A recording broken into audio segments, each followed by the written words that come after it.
अस्सलाम वालेकुम प्यारे बच्चों, उम्मीद है आप सब खैरियत से होंगे। आज मैं आपको एक सबक आमोज़ कहानी सुनाने वाली हूँ।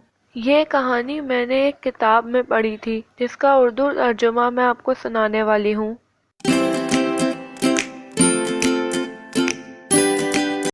उसके बाद से तलत रोज़ उसी तरह जंगल जाता और बांसुरी बजा के जानवरों को खुश करता, उन्हें मज़ीद अपना दोस्त बनाता। इतने में ज़मींदार तलत को भूल भी गया।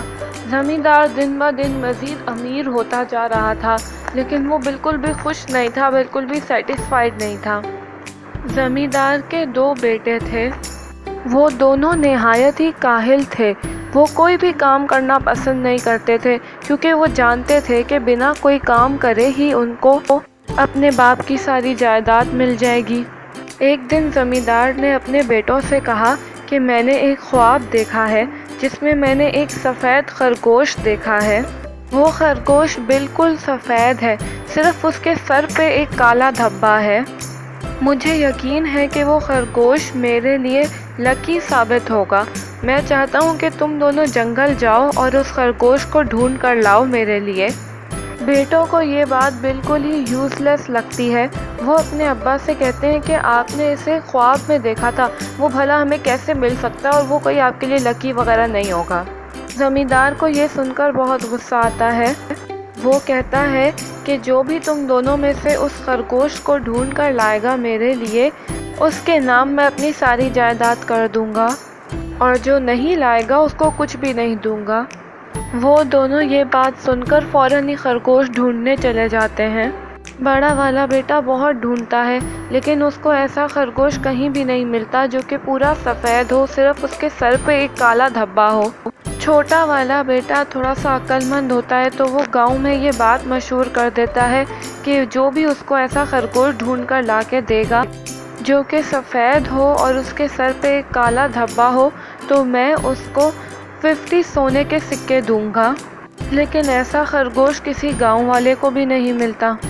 ज़मींदार को बहुत गुस्सा आता है। वो कहता है तुम दोनों इस लायक ही नहीं हो, मुझे अपनी जायदाद किसी और के नाम कर देनी चाहिए।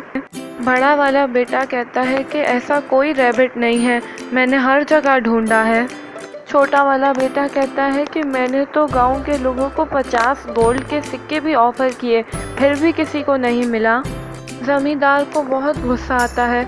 वो कहता है कि तुमने उन्हें पैसे देने की ऑफ़र की, ये सारा पैसा मेरा है। अगर तुम में से कोई भी उस रैबिट को नहीं ढूंढ सका तो इसका मतलब है कि तुम में से किसी के पास भी मेरा पैसा नहीं जाएगा। मुझे खुद ही जाके उस रैबिट को ढूंढना चाहिए। अगले दिन ज़मींदार रैबिट को ढूंढने जंगल चला जाता है। जंगल में चलते चलते उसे एक बांसुरी की आवाज़ आती है। वो उस आवाज़ का पीछा करता है देखने के लिए कि ये आवाज़ कहाँ से आ रही है।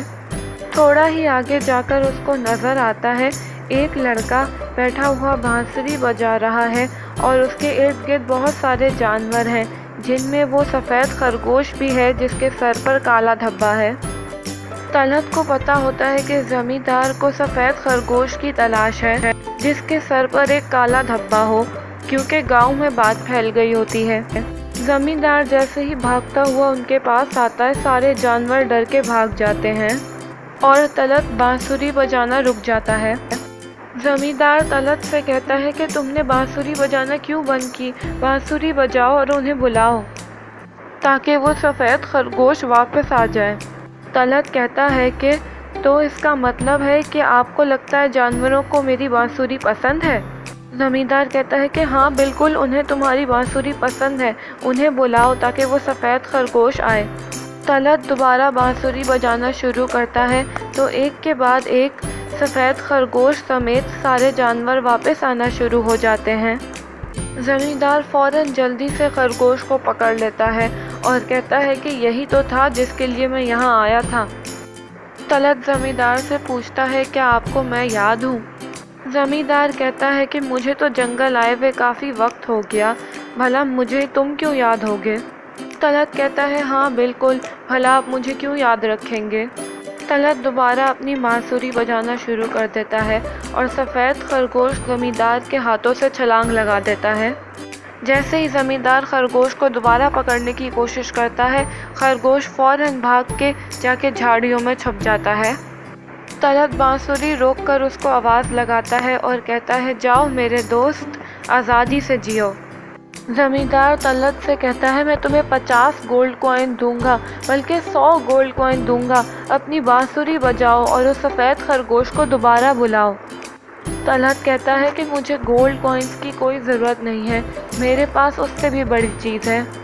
ये कहकर वो उठता है और अपनी बांसुरी बजाते हुए चलता जाता है और उसके पीछे सफ़ेद खरगोश भी पीछे पीछे चलता रहता है।